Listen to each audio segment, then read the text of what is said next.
दोस्तों, डीएलएड के fourth same के साइंस के बहुविकल्पीय प्रश्नों की सीरीज़ के सेकंड पार्ट में आपका स्वागत है। हम स्टार्ट करते हैं आगे। देखिए, निम्नलिखित वस्तुओं में से कौन सी वस्तु संक्षारित हो सकती है? लकड़ी की मेज, स्टील की कुर्सी, तेल लेपित लोहे की छड़, खुले स्थानों पर रखी लोहे की छड़।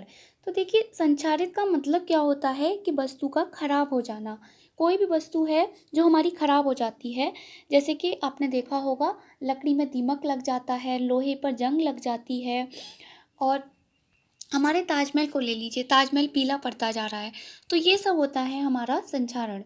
तो इनमें से ऑप्शंस में देखिए आप कि कौन सी वस्तु संक्षारित हो सकती है। लकड़ी की मेज, स्टील की कुर्सी, तेल लेपित लोहे की छड़, या खुले स्थानों पर रखी लोहे की छड़।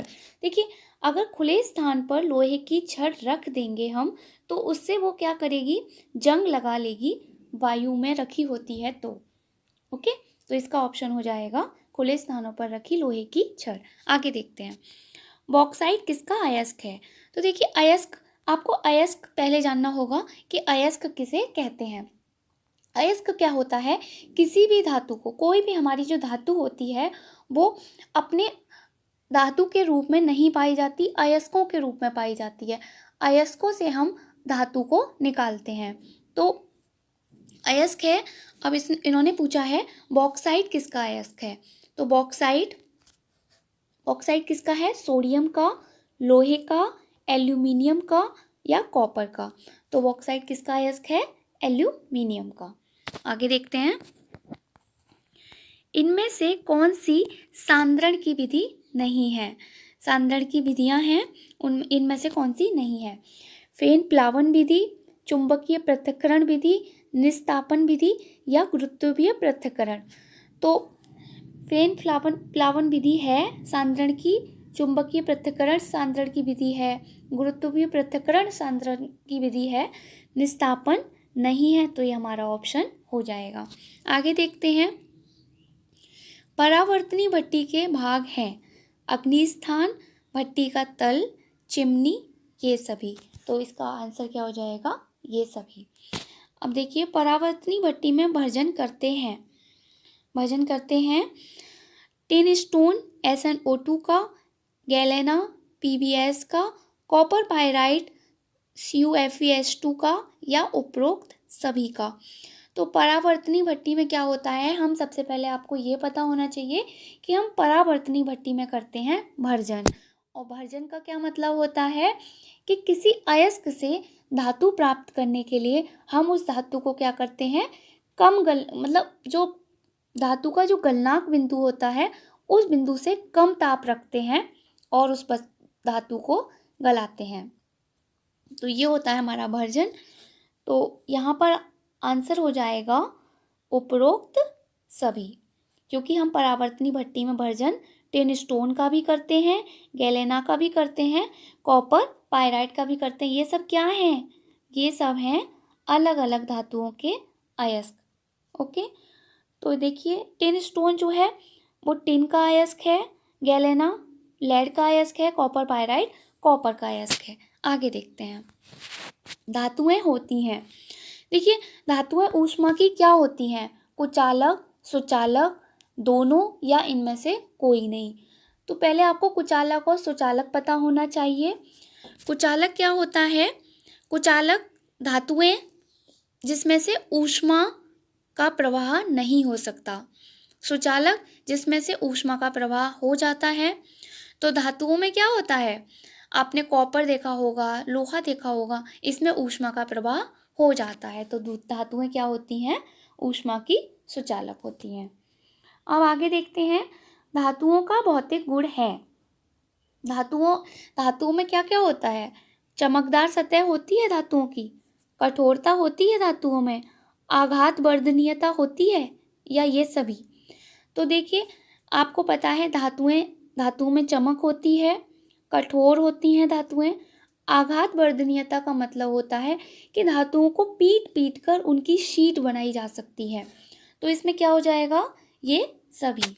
आगे देखते हैं, अयस्क के रूप हैं। अयस्क के रूप क्या हैं? ऑक्सीकृत अयस्क, हैलाइड, या दोनों, या इनमें से कोई नहीं। तो हमारा आंसर हो जाएगा दोनों।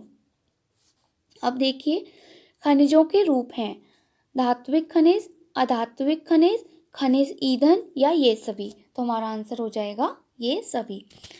पृथ्वी से प्राप्त अयस्कों में मिश्रित अशुद्धियों को क्या कहते हैं? कोई भी अयस्क है जो पृथ्वी से प्राप्त होता है, उसमें जो अशुद्धियां होती हैं उनको क्या कहते हैं? आधात्री, जारड़, निस्तापन, या अमलगम। तो उसको हम बोलते हैं अधात्री। देखिए, धातु निष्कर्षण की विधि है, कौन कौन सी विधि है धातु निष्कर्षण की? आसवन विधि, द्रवण विधि, खरपण विधि, या उपरोक्त सभी। तो ये क्या है? उपरोक्त सभी। अब बोलते हैं पीतल में होते हैं। पीतल में देखिए, पीतल क्या है? पीतल मिश्र धातु है। मिश्र धातु क्या होता है? जो अलग अलग धातुओं से मिलकर बनी होती है, मिश्र धातु होती है। तो पीतल किस किस से मिलकर बना है?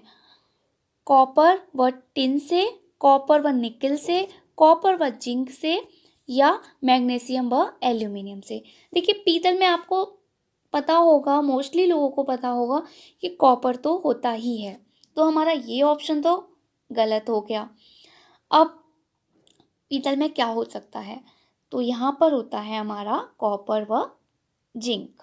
ये आपको याद रखना है, जिंक व कॉपर पीतल में होता है। ओके, आगे देखते हैं। कॉपर पायराइट का सूत्र है। कॉपर पायराइट क्या है? एक कॉपर का अयस्क है। तो इसमें इसका जो सूत्र होता है वो आपको याद ही रखना है। तो ये आपको याद रख लेना है, CuFeS2। ये कॉपर का अयस्क होता है। अब आगे आते हैं, मेंडलीफ की आवर्त सारणी के लाभ। देखो, मेंडलीफ ने अपनी आवर्त सारणी दी थी 1869 में। तो उस आवर्त सारणी का जो इन्होंने आधार रखा था वो क्या रखा था? परमाणु भार, तत्वों का परमाणु भार। तो इसके जो लाभ हैं वो क्या क्या हैं, वो इसमें ऑप्शन देखते हैं पहले। सही परमाणु भार ज्ञात करने में सहायक, नए तत्वों की खोज तथा अनुसंधान में सहायक, तत्वों के गुणों के अध्ययन में सुविधाजनक, या ये सभी। तो इसका जो आंसर है वो हो जाएगा ये सभी, क्योंकि मेंडलीफ ने सही परमाणु भार ज्ञात करने में इनकी आवर्त सारणी सहायक रही थी। नए तत्वों की खोज भी आवर्त सारणी के द्वारा हो सकी थी, और तत्वों के गुणों को भी हम अध्ययन कर पाए थे। तो इसका जो आंसर हो जाएगा वो हो जाएगा ये सभी। आगे देखते हैं, मेंडलीफ की आवर्त सारणी में आवर्तों की कुल संख्या है। तो इन्होंने जो आवर्त बनाए थे वो कितने बनाए थे? आवर्त जो थे हॉरिजॉन्टल थे। तो इन्होंने जो बनाए थे आवर्त, इन्होंने 7 आवर्त बनाए थे मेंडलीफ की आवर्त सारणी में। वो आपको याद रखना है। तो आगे बढ़ते हैं। तो ये है, किसी लघु आवर्त में बाएं से दाएं चलने पर तत्वों की हाइड्रोजन के प्रति संयोजकता क्या होती है? बढ़ती चली जाती है, घटती जाती है, एक समान रहती है? पहले 1 से 4 तक बढ़ती है, फिर 4 से 1 तक घटती है। तो किसी लघु आवर्त में बाएं से दाएं चलने पर हाइड्रोजन के प्रति संयोजकता क्या होती है? 1 से 4 तक बढ़ती है, फिर 4 से 1 तक घटती है। तो इसका आंसर हो जाएगा। आगे देखते हैं, किसी आवर्त में बाएं से दाएं बढ़ने पर तत्वों की धन विद्युत प्रकृति बढ़ती है, धात्विकता बढ़ती है, आयनिक त्रिज्या बढ़ती है, ऑक्साइड की क्षारीय प्रकृति घटती जाती है। तो इसका आंसर क्या हो जाएगा? ऑक्साइड की क्षारीय प्रकृति घटती जाती है। आगे देखते हैं, किसी समूह में ऊपर से नीचे की ओर बढ़ने पर, देखिए ये जो थे हॉरिजॉन्टल जो थे वो थे हमारे आवर्त, और वर्टिकल जो थे वो थे समूह। तो इसमें बताया है कि किसी समूह में ऊपर से नीचे की ओर बढ़ने पर आयनिक त्रिज्या घटती जाती है, सुचालक बढ़ती जाती है, घनत्व बढ़ता जाता है, या धात्विकता बढ़ती जाती है। तो इसका आंसर हो जाएगा धात्विकता बढ़ती जाती है। आगे देखते हैं, मेंडलीफ की आवर्त सारणी में एक दोष यह है कि क्या है? हैलोजन परिवार के सदस्यों को एक समूह में रखा गया है। इसके आधार पर अज्ञात तत्वों के गुणों के बारे में भविष्य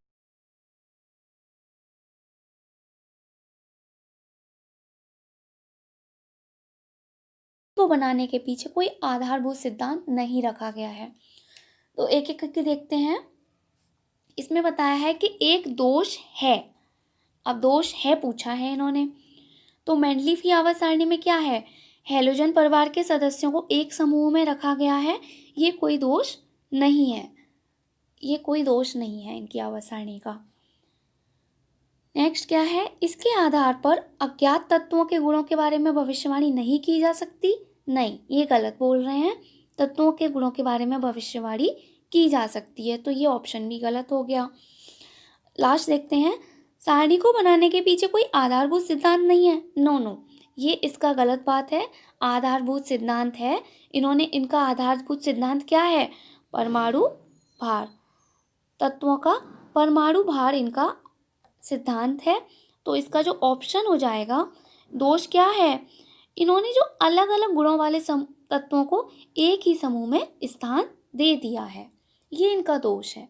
तो इसका जो ऑप्शन हो जाएगा वो हो जाएगा थर्ड ऑप्शन सही। ओके, आगे देखते हैं। विद्युत धारा का मात्रक होता है।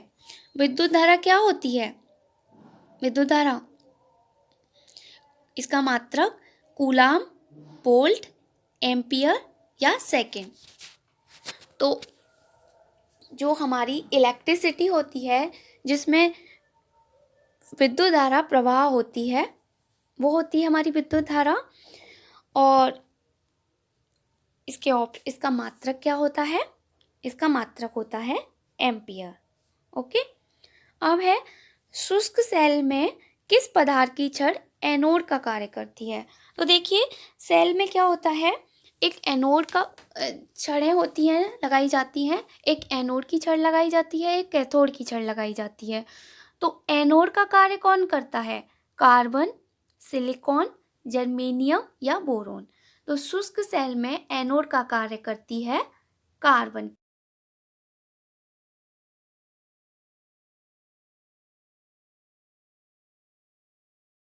आ सकता है पुनः आवेशित, मतलब या तो धनायन आ जाएगा या ऋणायन आ जाएगा, वो आवेशित होती है। और जिस पर कोई सा भी चार्ज नहीं होता वो हो जाता है अनावेशित। तो देखते हैं इसमें, सीसा संचायक सेल में, वोल्टीय सेल में, शुष्क सेल में या डेनियल सेल में। तो पुनः आवेशित हम किस सेल में कर सकते हैं, सीसा संचायक सेल में। अब आगे देखते हैं, वोल्टमीटर के द्वारा मापा जाता है विद्युत धारा, दो बिंदुओं के बीच विभवांतर, विद्युत ऊर्जा या आवेश। तो देखिए, वोल्टमीटर के द्वारा हम क्या नापते हैं, दो बिंदुओं के बीच विभवांतर, जिसको हम V से रिप्रेजेंट करते हैं। इसका मात्रक होता है विभवांतर का। ठीक है, तो इसका ऑप्शन हो जाएगा ब, दो बिंदुओं के बीच विभवांतर। आगे देखते हैं, प्राचीन काल में चुंबक का उपयोग नाविक करते थे। किसके लिए करते थे चुंबक का उपयोग नाविक, दूरी ज्ञात करने में, समुद्री यात्रा में दिशा ज्ञात करने में, पवन की दिशा ज्ञात करने में, या इनमें से कोई नहीं। तो देखिए, दूरी ज्ञात करने में नहीं होता था इसका उपयोग, पवन की दिशा ज्ञात करने में कोई लॉजिक नहीं बैठ रहा, या इनमें से कोई नहीं, तो कोई ऑप्शन नहीं है इसमें। है समुद्री यात्रा में दिशा ज्ञात करने के लिए क्या करते थे कि उनकी सुई जो होती थी, चुंबक लगा होता था, उसमें एक उनके पास यंत्र होता था, उसमें एक सुई होती थी, वो जिस डायरेक्शन में जाती थी वो उन्हें पता चल जाता था कि हाँ, हमें इधर साइड जाना है। तो ये हो जाता था समुद्री यात्रा में दिशा ज्ञात करने हेतु। ऑप्शन नंबर ब। आगे देखते हैं,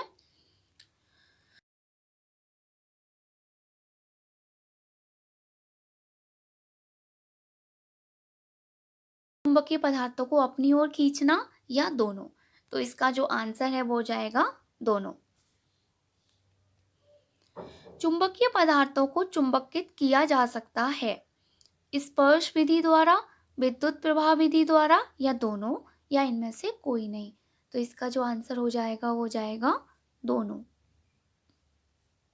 आगे देखते हैं, चुंबक के प्रकार बताइए, प्राकृतिक चुंबक, कृत्रिम चुंबक या दोनों। देखिए, चुंबकें जो होती हैं दोनों होती हैं, एक प्राकृतिक चुंबक होती है और एक कृत्रिम रूप से बनाई जाती है, तो दोनों ही इसका आंसर हो जाएगा। चुंबक का प्रभाव अधिक दिनों तक बनाए रखा जा सकता है। कैसे बनाए रखा जा सकता है? चुंबक को गर्म नहीं करना चाहिए, चुंबक को ठोकना पीटना नहीं चाहिए, दो चुंबकों को रगड़ना नहीं चाहिए, या सभी। तो ये इसका आंसर हो जाएगा उपरोक्त सभी।